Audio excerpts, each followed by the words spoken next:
Hello, everyone. Good Hello, guys. morning, good afternoon, good Good afternoon. evening. Happy Friday, everyone. Yeah, we'll give a couple of minutes to join us, and then we will start. And like a small talk, I would like to start with a small question for our speaker, Alexander. I know that you have quite a lot of experience working in projects with cloud technologies. Were you immediately interested in this area of growth as a business analyst, or it was just a wave of your projects and of your life? Well, I can say that we're going to speak about it today a bit, but starting from the very beginning, I have studied at Info Communication Technologies faculty, which had their careers website, and this was basically one of the first vacancies I applied to, and thankfully I had the chance to work with these technologies. Yeah.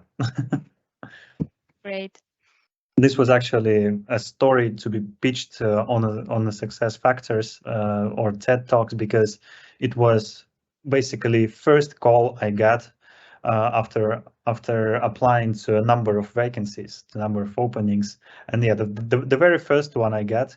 I went to their office, and yeah, they hired me as student, which then turned into where I am now, into a lot of experience around cloud. Yeah, I suppose it's very great opportunity to dive into such a interesting topic and interesting domain right now. Yeah, the cloud is expanding year to year, and we are also going to speak about it today.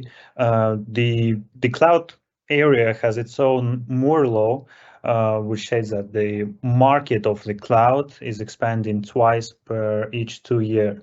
Even though it's currently quite big, it still grows like times per times. Great. So I suppose that we can start with short intro and then we will come to our webinar. So we're glad to see you. It's a webinar from our global BA community. Our speaker, Alexander, will hold a webinar how the cloud experience can boost up ABA's value. And I suppose this is a great opportunity to dive into a new domain and soak up new knowledge for each of us. The speaker will try to cover such topic as what is a cloud for analysts, cloud for product owners and managers, business analyst in cloud, and much more. A couple of additional moments from our BA community site. A recording will be provided after the presentation. You can send questions in the chat during the event, and we will read it at the end of our webinar. And also, you can give thank you badges for the speaker, and it's also possible to put a rating on the event page. And we have like one activity during the events. At the end, the speaker will choose the best question in his opinion, and they also will receive a badge. So do not be shy and ask your questions. And now I suppose that we can fully start our webinar. Alexander, the floor is yours. Yep. Thank you. Thank you, Catherine. Once again, my name is Alexander Merkoshev. I'm Senior Business Analyst in EPAM, and today we're going to speak about how cloud can boost up your value. It is prepared for both analysts and product owners or managers. So we're going to have some meet and greet session. Then we're going to have a bit of education around the cloud. We're going to speak what is a cloud. And in the very end, we're going to cover such area as EPAM offering and what can you do as BA in the cloud domain. And afterwards, we'll have a question and answer session. So, yeah, firstly, I will speak a little bit about myself. I have more than 8 projects around cloud management and cloud analytics. I also hold master's degree with merit in cloud services, and I also educate around the cloud in one of leading IT universities over the world. And to speak about the cloud, let's discover my career a bit. I joined cloud analytics startup back in 2017 as a product manager, and it involved dive very deep into analytics of what a cloud is, which services does it provide, And we had very large enterprises, and they also joined consultancy around it. Together with Ernst& Young, we had common offering joining them together. Then on Russian market, we also had projects with largest cloud providers such as SberCloud, Yandex Cloud, or VK Cloud. Then I decided to take more fundamental approach. That's why I joined EPAM.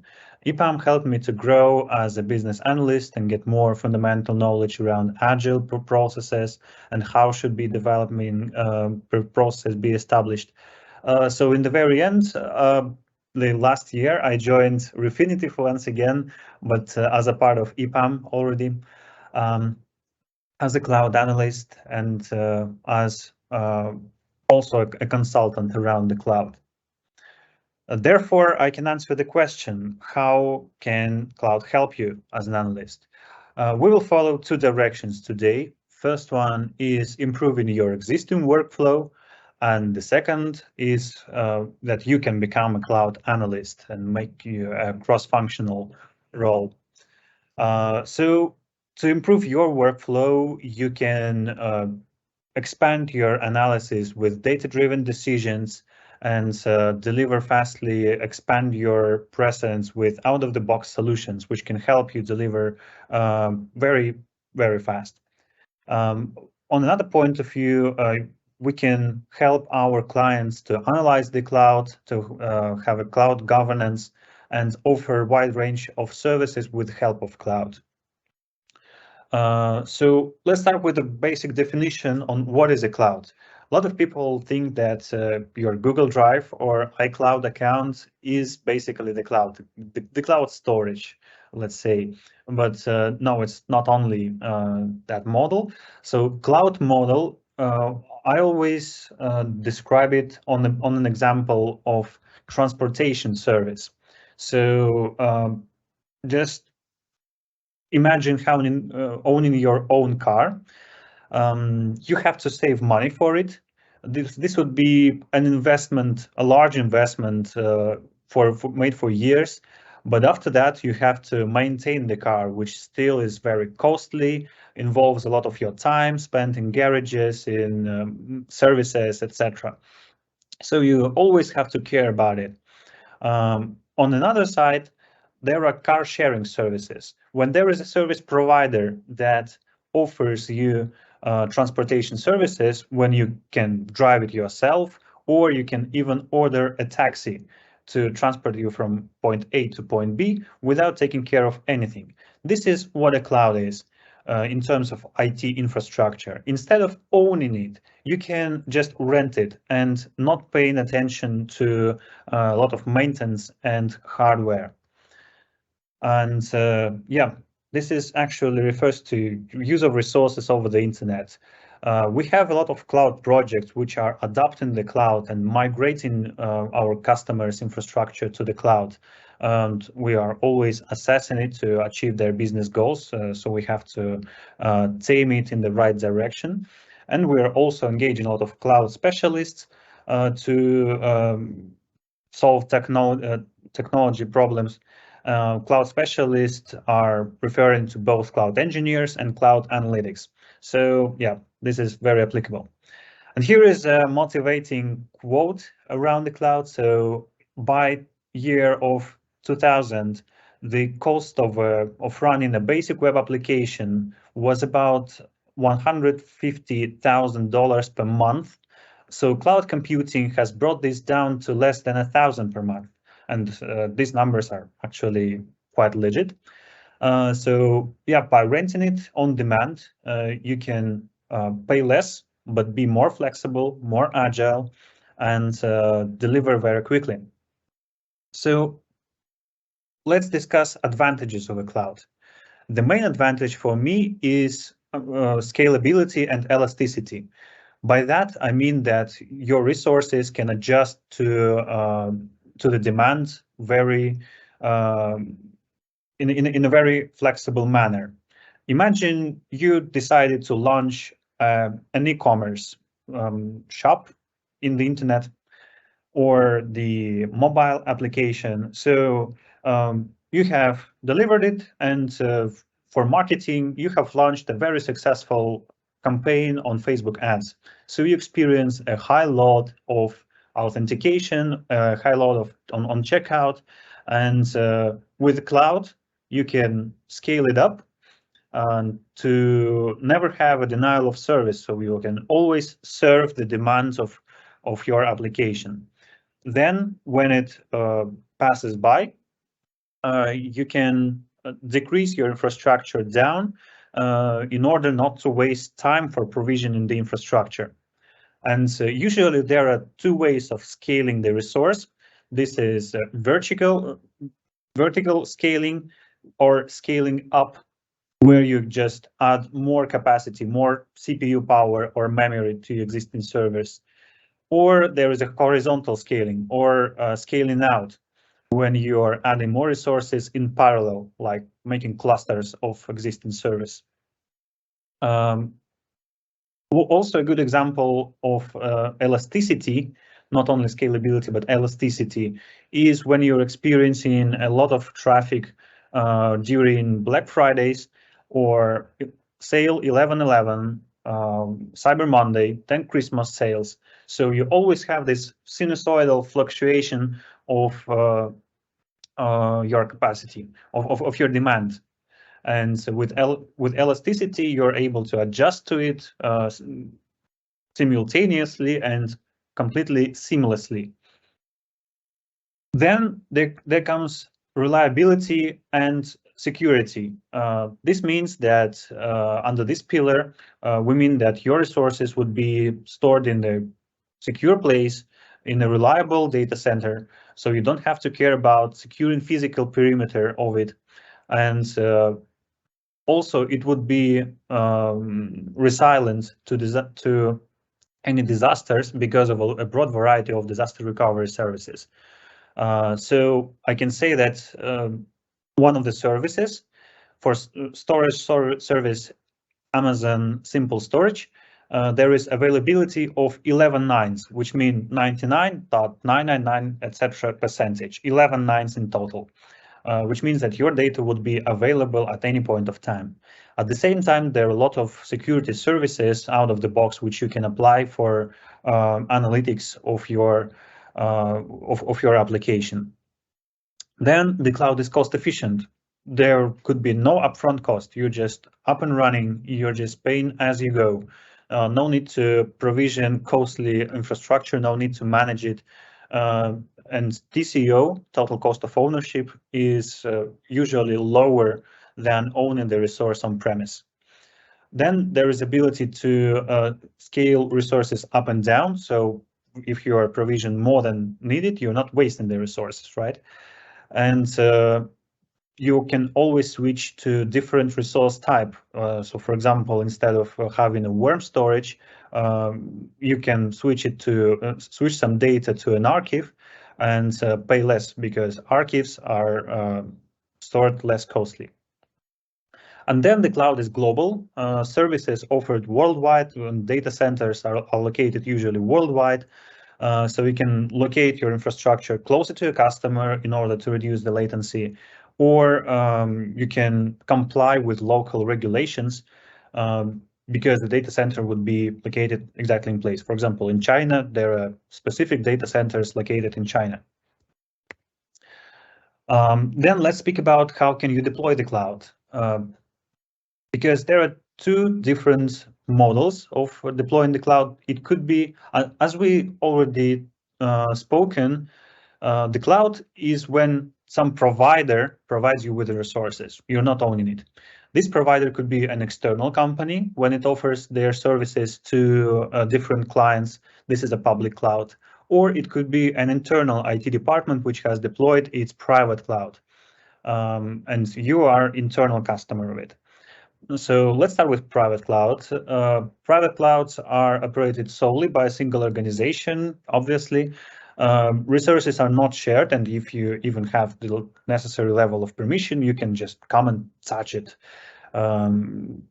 It could be more flexible, more customizable, but still it needs a lot of investment in developing custom services. It doesn't provide a lot of things out of the box. And you can also apply your local privacy politics to it, right?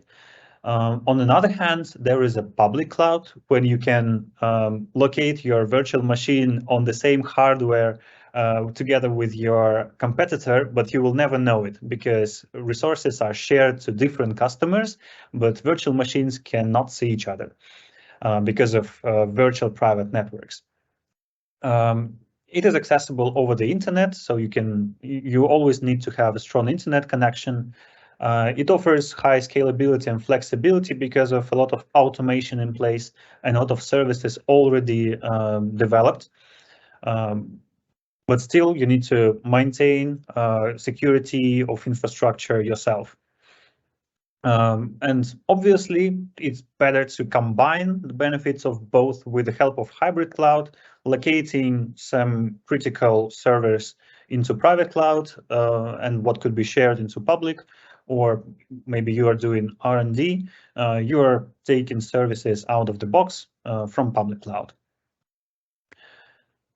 And then this diagram is called a service model, which means different levels of abstraction from hardware, from actual physical resources.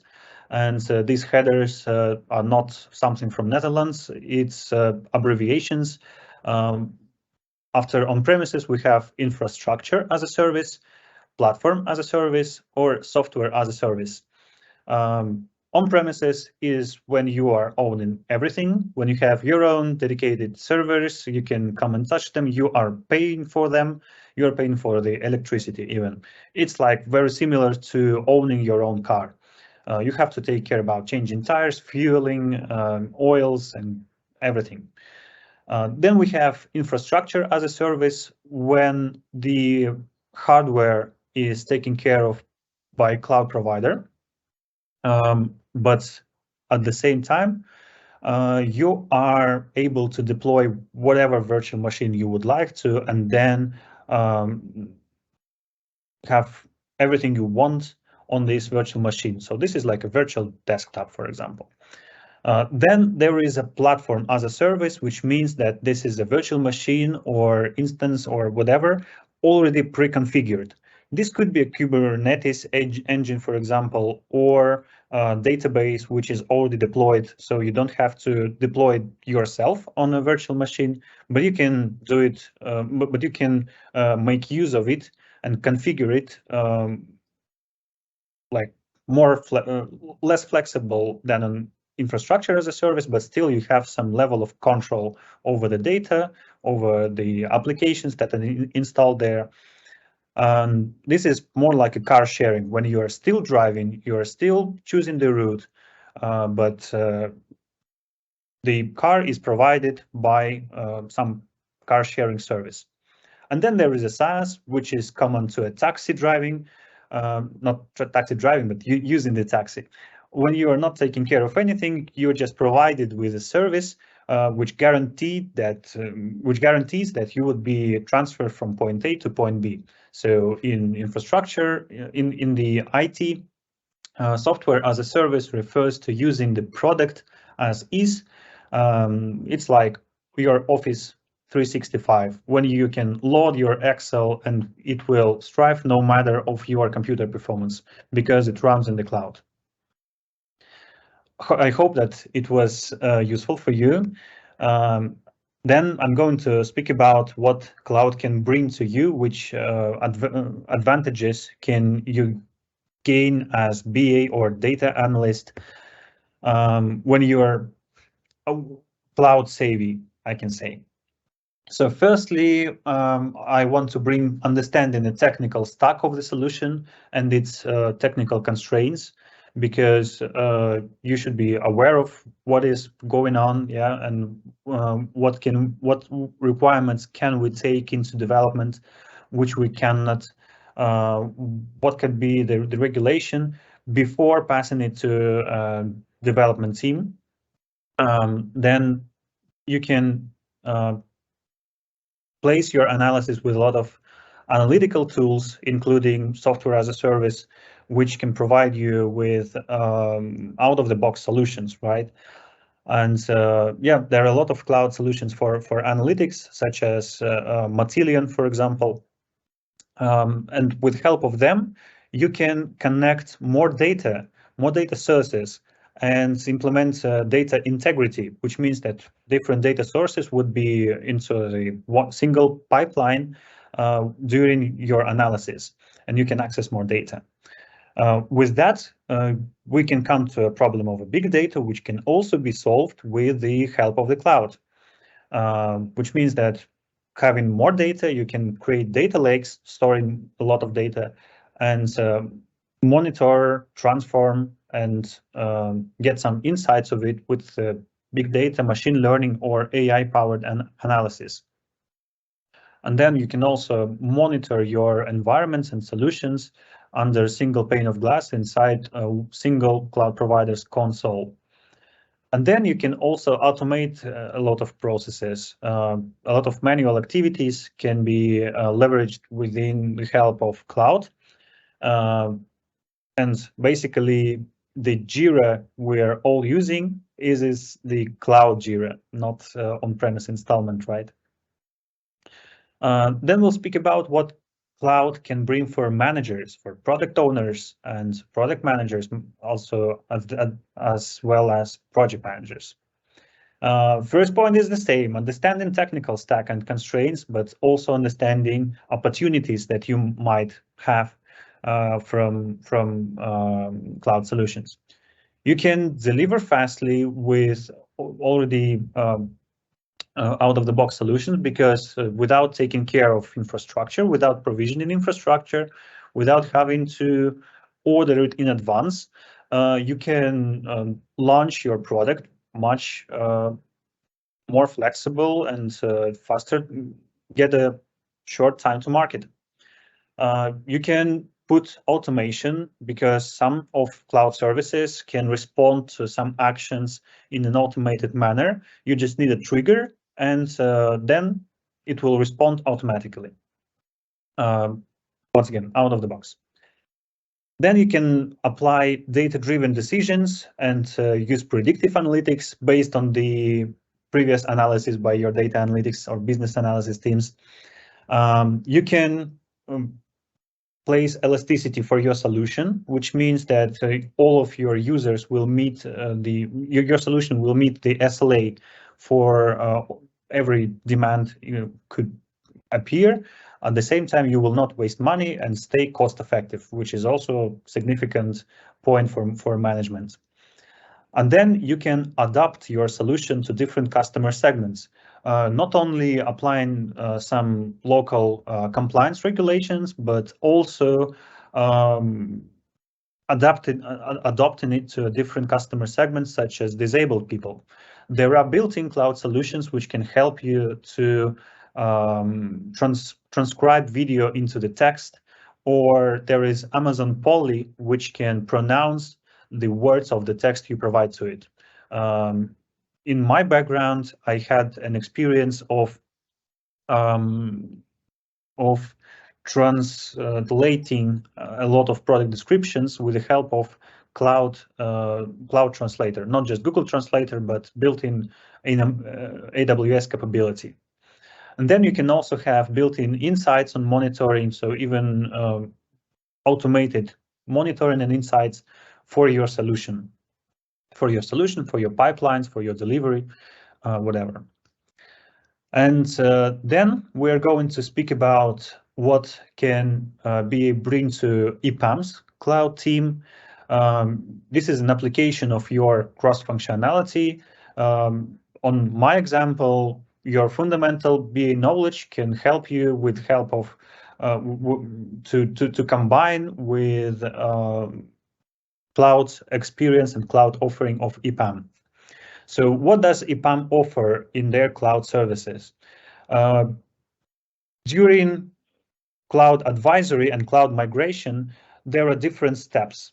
The first steps is always assessing existing situation and existing context, and defining cloud strategy. What shall we retain? What shall we lift and shift to the cloud, and what should be modernized, what should be rewritten, and what should be dropped. There is an approach called drop and shop, when you drop off your legacy solution and just shop the SaaS from the cloud. So yeah, firstly is creating a strategy and creating advisory services to define the business goals, and this is exactly where BA can help, because it is kind of a discovery when you are identifying business goals, identifying business processes, and trying to make them work more efficiently. You're bringing a roadmap for the cloud migration. You are bringing the epics that you need to, that your team needs to assess during the delivery phase. This is exactly where BA can help. Then there is a process of migration and modernization of cloud infrastructure. This is a more low-level task, the delivery phase of cloud migration. So yeah, you need to help customers to navigate over complexities and navigate over different epics that you placed into a roadmap.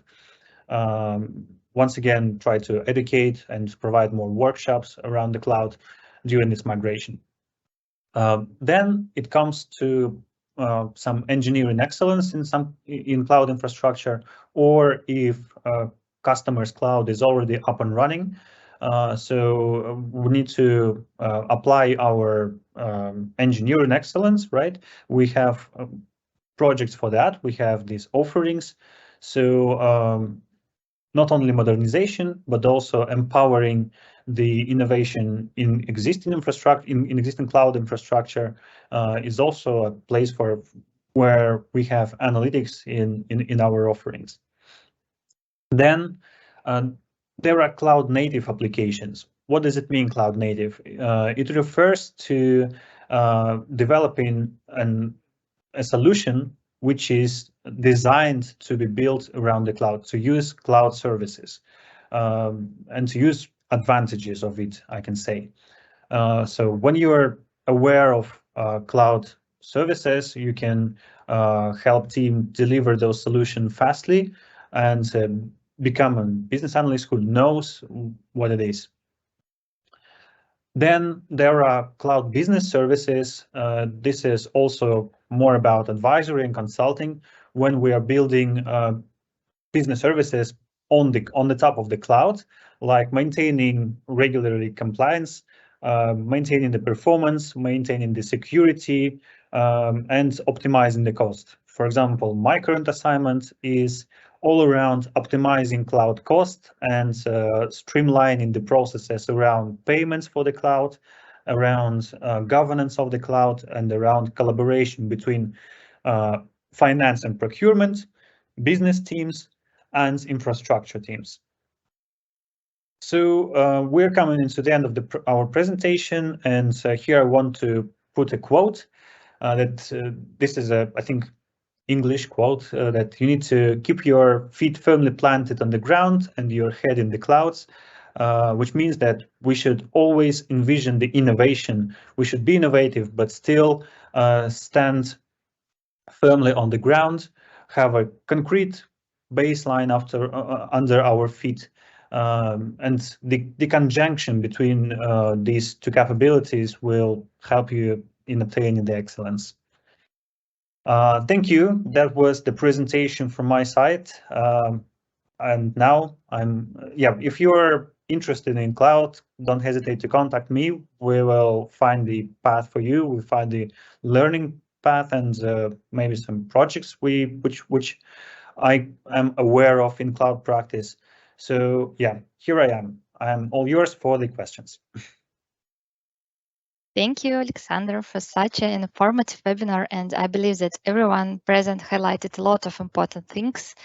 And yes, we already have a couple of questions, and let's start to answer. So first question, what cloud certifications are required for BA to prove his advanced knowledge in cloud domains? I heard about Amazon Web Service certification and Google Cloud certification. Maybe there are more of them. Yeah, right. Actually, each cloud service provider has its own certifications, and it has a broad variety of them. So there are certifications for architecture or for developer, for DevOps. I wouldn't require them, but I can say that each of uh, certifications and cloud services provider has fundamental certification. Uh, I can. This is not a low-hanging fruit, so you have to pass some courses or have some experience. Thankfully, EPAM covers such programs. Yeah, I can name Amazon fundamentals. I think it's called Essentials in Amazon. In Microsoft, it's called Azure Fundamentals, and I just passed this certification. On Google Cloud, cannot remind it at the top of my head, but on our experts portal, you can find all the necessary information. Or if you find another certification, you can apply for it and apply for reimbursement on experts portal as well. I can guarantee that it would be reimbursed, so you should firstly apply for reimbursement and then go for certification. A part of it, I can also name one platform called A Cloud Guru, which you can use. I think it has training programs for a variety of clouds, for Alibaba Cloud at least as well. Thank you. Next question. Is Google Documents like a software as a service cloud option? Correct. It's exactly an example of a SaaS, because you're only using it. You're not tuning it. You're not configuring it. You're using it out of the box. Okay, next. What are the key challenges with the cloud, the most challenging tasks? The most challenging task is to implement these steps of cloud migration, because a lot of enterprises are hearing some hype machine around the cloud, so they thinking that they can just lift and shift their infrastructure and their applications. Instead of that, they need to keep calm and keep cool head to firstly assess, to think what can they drop off, to calculate the cost model for the cloud, which is very important. Otherwise, a lot of money would be wasted. I can say that when you work with cloud, you're linking your credit card, and it takes you 2 minutes to launch a resource. In my background, I launched web service, a website in 12 minutes, I think it took me.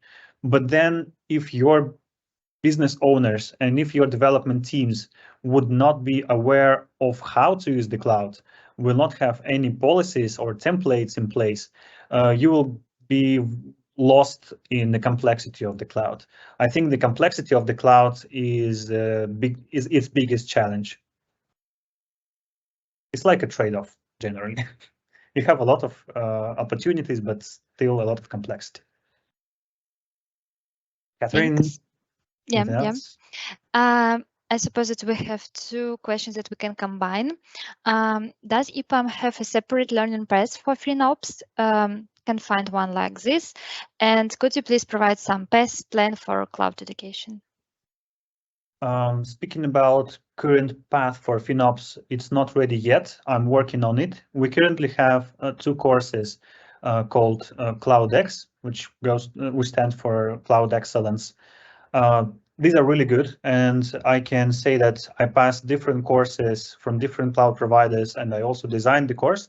When I observed a course by EPAM, I also passed it. I can say that it combines best practices from all of the courses, also populates you with knowledge of EPAM offering, of what does EPAM offers. But you are free to ask me, because I can give you some materials. I have different presentations, but also like kind of a Bible of FinOps called FinOps book from FinOps Foundation. Yeah, there is a FinOps Foundation which recently posted their second edition of their FinOps book. I can share. Yeah. Thanks. Let me try to find out some. Can you share a project experience where the use of cloud technology led to significant cost saving or improved efficiency? How did this impact the business analysis process? Once again, you can apply the cloud in two different manners. The first one would be improving your existing workflow, and the second one would be like you for the cloud. Let's take them one by one. When speaking about improving of your existing workflow, I had a project when I had to launch the product worldwide on 38, I think, locations. It was a manual work to translate the interface. So each page you are delivering, you have to translate it into 38 languages, all of the labels which are in the interface. The process was not very straightforward. We have to send the labels to copywriters, then they send it back, and we have made manual changes in each of locales. With the help of cloud service, we implemented an API call to Amazon Translate, which reverted back with a translation in place. So we were able to launch faster and launch more international. It significantly saved my time. We can always convert time into money, but this is more into saving, into a time saving opportunity, not directly a cost saving opportunity. When speaking about cost saving, I can also imagine testing a lot of hypotheses with out-of-the-box solutions. So like instead of implementing a complex solution yourself, you can evaluate some hypotheses based on the cloud service. And there is another direction when I, as a FinOps, currently work for making cloud more efficient. I think it would be covered by NDA on how much did we save, but I can say that these amounts are like, let's say generally, there are around 18% of cloud cost that are usually wasted. With implementing of FinOps, you are able to decrease these fluctuations into some standard amount of 2 to 5%. So you are able to save 13% of cloud budget. It might not sound significant. However, imagine that cloud budgets are calculated in hundreds or millions of dollars, and 13% of $1 million monthly is more than $100,000 saved monthly. Yeah, revenue sharing model works perfectly there. Thanks, and very interesting question. Have you met any off-of-cloud project? Is there any reason of company with some cloud solution would like to refuse this solution and come to some another decision? Could you please repeat it? Didn't hear it well. Have you met any off-of-cloud project? Is there any reason a company would like to refuse cloud solution and come to another solution? One of my first ever project was for the company that implemented solution for Ministry of Military Services.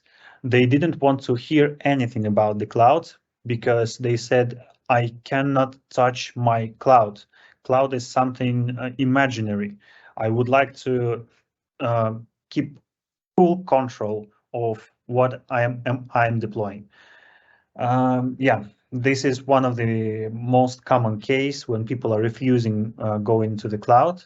They are not trusting the cloud. However, the cloud could be trusted.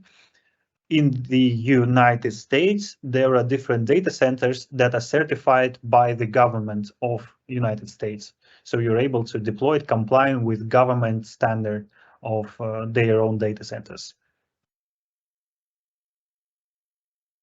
Thanks. And next question, do you have in your mind tips and tricks that BA should aware of to avoid the most obvious risk to fail the project with cloud technologies?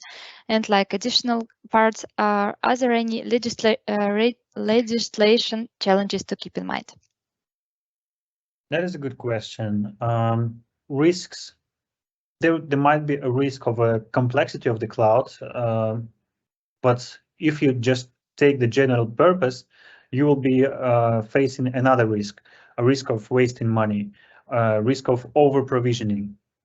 I already told about the storage. Just imagine that warm storage, which would be always available for you, which costs you 2 to 3 times more than an archive storage. And yeah, incorrectly evaluating the requirement from business might lead to significant waste in terms of cost. So when you are aware of general cloud concepts, you can get rid of these drawbacks because you are observing it at the initial point of time.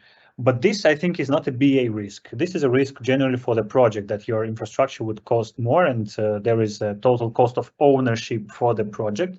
So it might become higher, right? Speaking about risk for business analyst, yeah, I think the complexity, because you might not understand the cloud correctly, the cloud offering correctly. So you always need to evaluate and learn about the cloud. Thank you. What is the future of cloud from technology development or from service usage point of view? Good point. Based on recent researches, we see that people are moving into hybrid cloud. And by hybrid cloud, they not only mean private and public cloud, but also clouds from different cloud providers. I can say that each cloud provider has its own benefits and its own specialization, I can say. For example, Amazon has enormous number of services, and it is an absolute leader. At the same point of time, Azure is famous, Microsoft Azure is famous for its disaster recovery services. Then there are different SaaS providers that provide their solution out of the box, and they are better than Amazon's or Google's. There are, once again, my field of study is cost management. There are cost management solutions based on SaaS, which do a better job than built-in cloud solution providers solutions. Sorry for that, but still. So yeah, my vision on the future of the cloud is that mainly all of the workload will be shifted to the cloud. Different cloud strategies would be needed in order to maintain it. And at the same point of time, we will be moving more and more devices into the cloud, which means that there will be a significant increase of a data center, because with a lot of IoT and 5G networks, we'll be moving more and more into, let's say, intellectual networks of devices, and a lot of decisions will be powered by the cloud. And you can see the growth of AI nowadays. You should always consider that AI is driven by cloud data center. At the same time, I can see the how can we name it? The strategical aim for the clouds to become not only cost efficient, but also emission efficient. We see that during migration to the cloud, people are not seeing their carbon footprint, their effect on the ecology. That's why providers have started to add this information into their offering, and so we are also adding it into our strategy of migration. And some data centers are becoming zero emission. For example, all of the data centers of Amazon in the Netherlands are providing zero emission and zero carbon footprint. That's the answer. the end of the answer. Yeah, great. Thanks. Why and which businesses are hesitant to move to cloud? I think it is close to the answer to the question I already answered.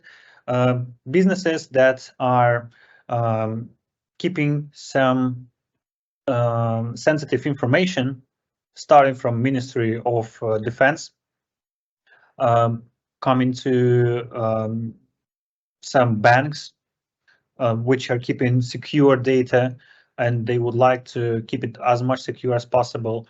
They are hesitant. They think that it is a hassle. And at the same time, medium-sized businesses which do not have big projects, they still think that they can do on their own. So for small business, it's obvious to go to the cloud because you will be growing faster with more flexibility. For a big business service, it's also obvious to go to the cloud because of significant cost savings. For medium-sized businesses, it's not that obvious because of not that clearly identified benefit for them. But strategically, it is what they should do as soon as possible, not to migrate and rewrite a lot of things, not to redesign their infrastructure strategy.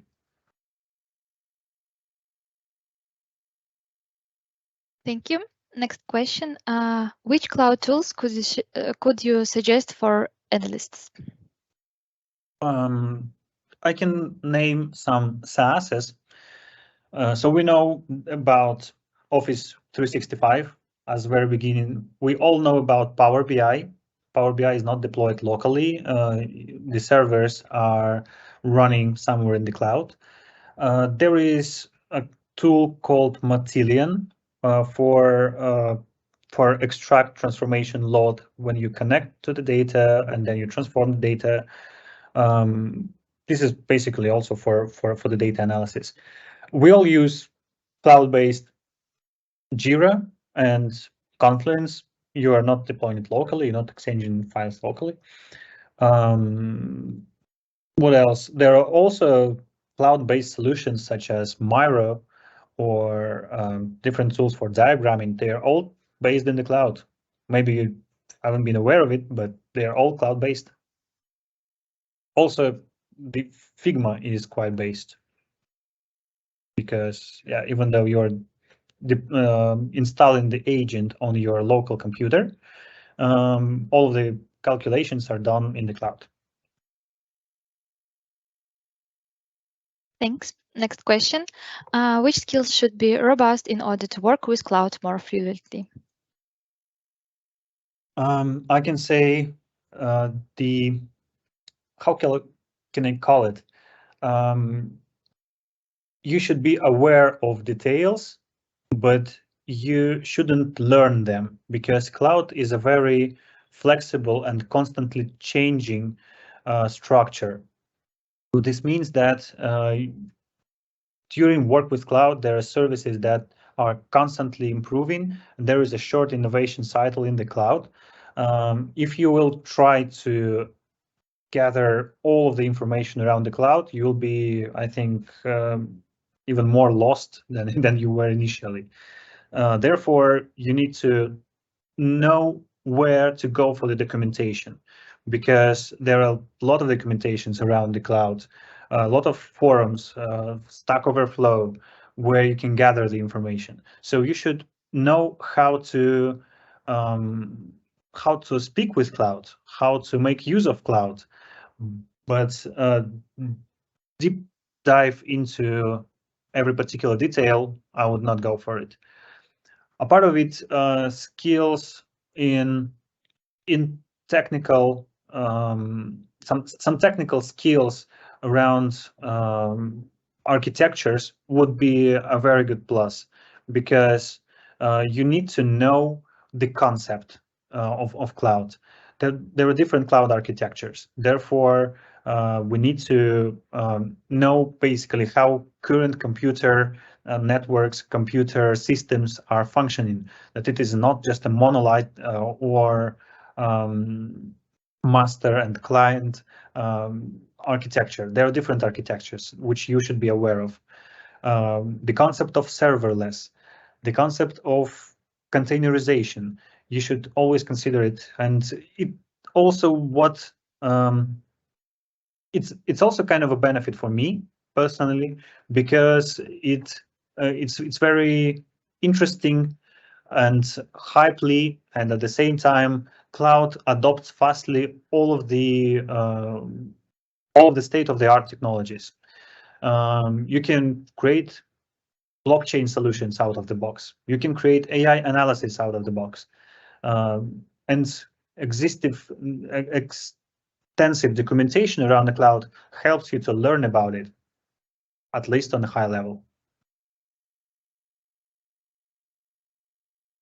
Thanks. It will be like a big question, so I will read. A question about data privacy, especially GDPR.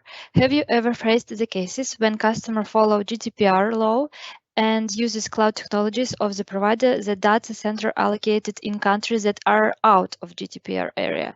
How did you deal with it? Or in general, how does this legal regulation work in order to follow the privacy law of each country? So the cloud is global, and you're able to service your customers in wherever location. However, usually businesses are choosing a couple of locations which their data centers are located in. On my experience, we didn't face those regulations. However, I see that placing data centers in different locations help you to reduce the cost because data centers in Singapore will be cheaper than in the UK. And that's it. Speaking about the data, that's why we go to a hybrid cloud because, for example, in Russia, there are no data centers for, I think none of worldwide cloud providers has its data centers in Russia, only in Helsinki, which is the closest to Moscow and or St. Petersburg. At the same time, Russia has its law to locate customers' data inside the perimeter of Russia. So its customers of Russian business have to, sorry, let's rephrase it. Russian businesses have to locate their customers' data inside, for example, Yandex Cloud or local cloud, and still they can make use of worldwide services like Amazon from different locations. So that's why it's good to have cloud worldwide because you can comply with any local regulations. You can comply with, as I already mentioned, Chinese, and at the same time United States compliance. And when you're using different clouds, you can, at the same point of time, make use of Russian cloud providers. I cannot imagine any other cosmopolicy in that world. Thank you. I suppose that we can finish our Q&A session and in general finish our webinar. Thank you, Alexander, for your presentation and for your time, for your answers. Thank you, audience, for all questions and for joining us. I suppose that we can choose the best question in your opinion, or after the webinar, I will send the badge if you will need some time to think about the best question. I really like the question of the future of the cloud because it's exactly what we were saying when we were observing this quote about the head in the clouds. So envisioning the future is crucial when we work with cloud and when we work in EPAM. I would go for it. Okay, I can see this question was from Anonymous, so please send your last name and first name in the chat or to me directly, and I will give you a badge for the most curious question. And thank you all for your time, and see you soon on our next webinars. Thank you. Pleasure is mine. Goodbye. Thank you.